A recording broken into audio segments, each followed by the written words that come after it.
ये क्या हुआ? हवा कैसे थम गई? हाँ? लगता है कुछ होने वाला है। हे चंडिका देवी, हमारी रक्षा करो। एक गौरवशाली इतिहास की गवाही देने वाला ये खंडहर कोई साधारण खंडहर नहीं है और हमें इस बात का अंदाजा नहीं था कि यहाँ पर चोलाओं ने एक गुप्त जाल बिछा कर रखा है।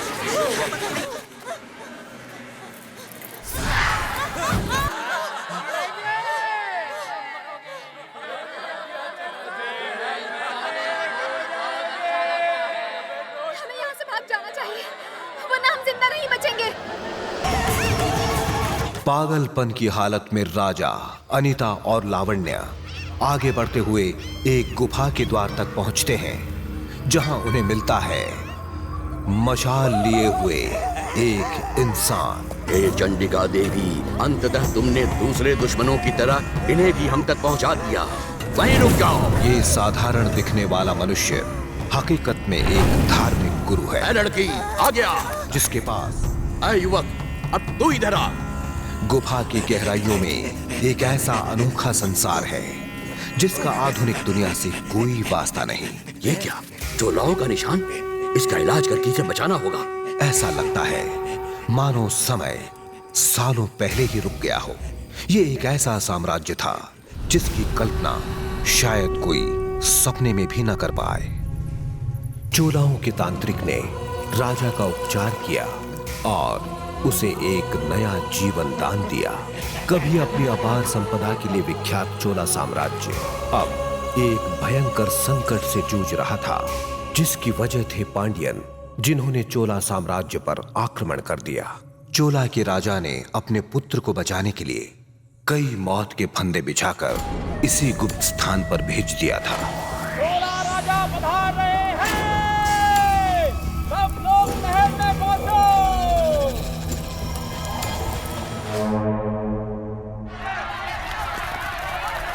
राजा ने राज किया है, महल में पहुंचो।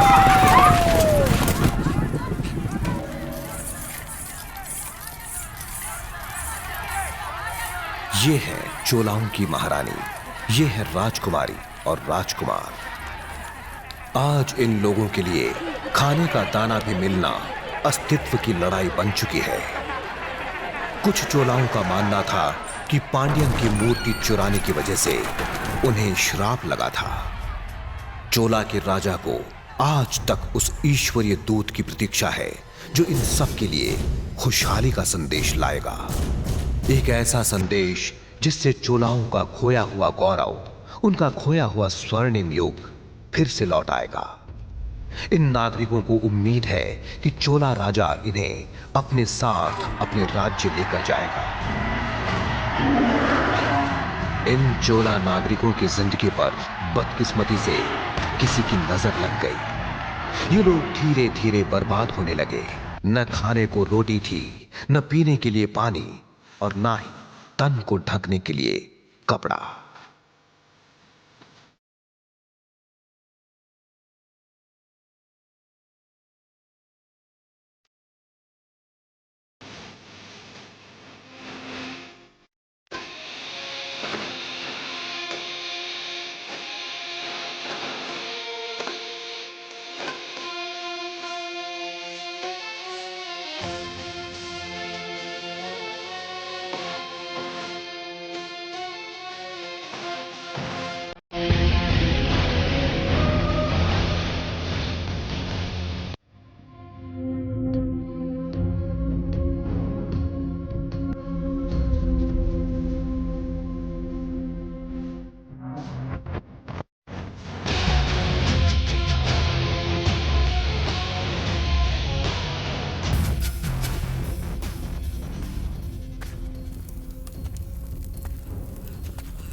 कोई बदलाव नहीं आया।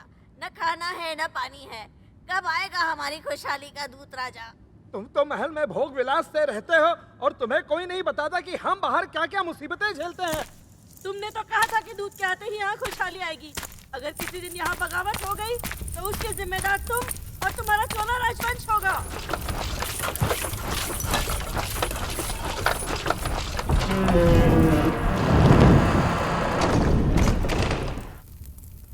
रवि अपने आदमियों के साथ टापू के उस वीरान खंडहर तक पहुंचने में सफल हो जाते हैं। उधर चोलाओं का धार्मिक गुरु ईश्वर की आराधना करता है। हे चंडिका देवी, रक्षा करो।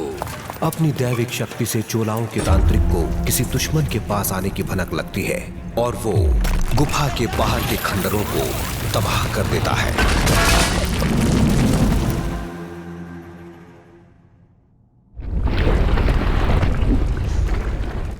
इसकी पीठ पर मैंने शेर का गोदना देखा है। मुझे शक है कहीं ये खुशहाली लाने वाला दूत तो नहीं। चोला के राजा और उसके मंत्री इस बात की पुष्टि करना चाहते थे कि राजा जिसकी पीठ पर चीते की आकृति बनी है, क्या यही वो ईश्वरीय दूत है जो उनके लिए खोया हुआ गौरवमय अतीत लौटाएगा, या फिर उनके महाराज को मारने के लिए आया हुआ कोई दुश्मन। इसे वो औषधि सुंघा जिससे ये सब सच बोल दे। क्या तू चोला राज्य से वापस लौटने का संदेश लाया है?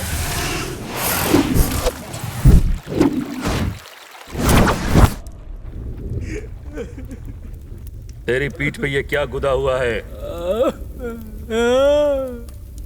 जिसने गोदा उसी से पूछ लो ना।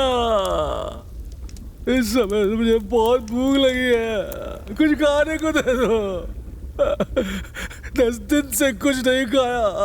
चूहे पेट में कबड्डी खेल रहे हैं। पहले मुझे अच्छा खाना खिलाओ, मुझे पनीर बिरयानी खानी है।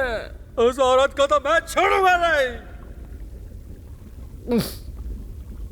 नहीं, माँ ने मना किया था, किसी औरत को कभी गाली मत देना।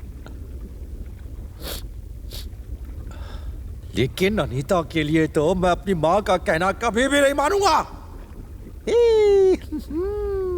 लेकिन लावण्या, हाय हाय हाय हाय, कितनी प्यारी है, कितनी अच्छी है। लेकिन इतनी तकलीफ में भी ये मुझे क्या हो रहा है? लगता है मैं पागल हो गया हूँ। तभी ये सोच रहा हूँ, लावण्या मुझसे शादी करेगी क्या? शादी में मैं क्या करूंगा? क्यों मार रही है? घटिया औरत, मैं देख लूंगा तुझे।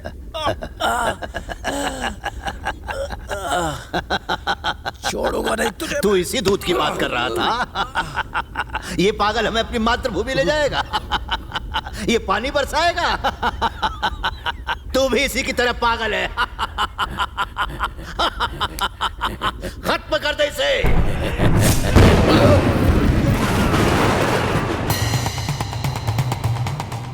ये कोई साधारण आदमी नहीं, दैवीय शक्तियों का मालिक है।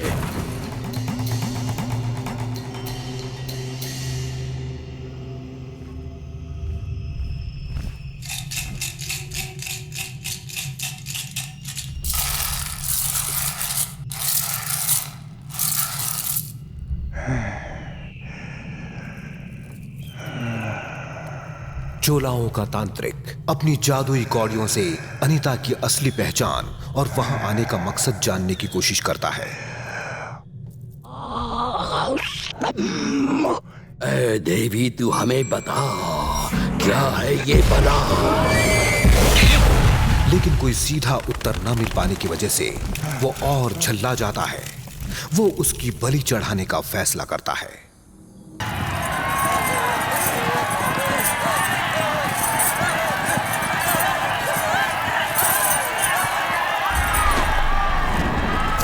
एक बार ये तसल्ली हो जाने के बाद कि अनीता, लावण्या और राजा ईश्वरीय संदेशवाहक नहीं है, उन तीनों को देवी के मंदिर बलि चढ़ाने के लिए ले जाया जाता है।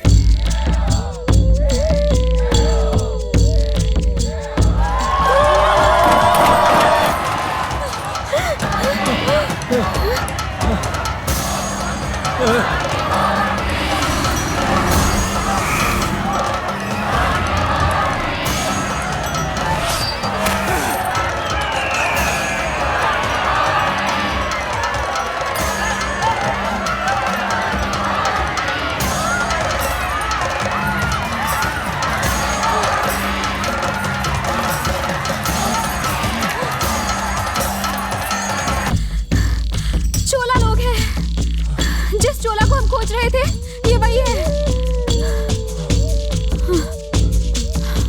मुझे तो लगा था ये लोग मर गए होंगे।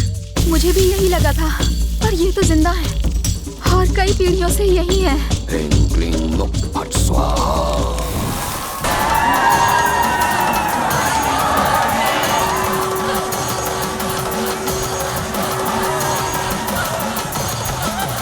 जख्मी होने की सूरत में देवी उनकी बलि स्वीकार नहीं करेगी। वो चुपके से नाखून से अपनी उंगली को खुरचती है। खून निकलने की वजह से देवी उनकी बलि को रुकवा देती है, जिनसे वो चोला के पुजारी को ही घायल कर देती है। सब लोग अनीता के इस खौफनाक रूप को देखकर आश्चर्यचकित रह जाते हैं।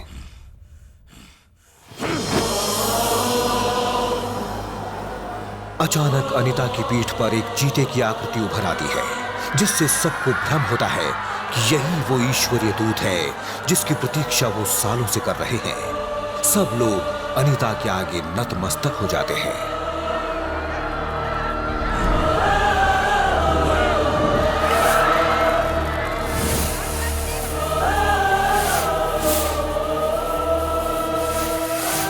उसी समय चोलाओं की कुलदेवी स्वयं अग्नि के रूप में वहां प्रकट हो जाती है, जिससे लोगों का यकीन पुख्ता हो जाता है कि अनीता उनकी देवी की एक अवतार है। लोग उसके पैरों में गिरकर उसकी पूजा करने लगते हैं, जबकि ये अनीता का बिछाया हुआ एक माया जाल है। मैं चोलाओं की राजधानी से आ रही हूँ और नंबी यात्री यार मेरा नाम है। मैं भगवान शिव के उपासक, तंजई के पालक, मेरू पर्वत के रक्षक, चोला राजा श्री राजेंद्र सेना की वंशज हूँ।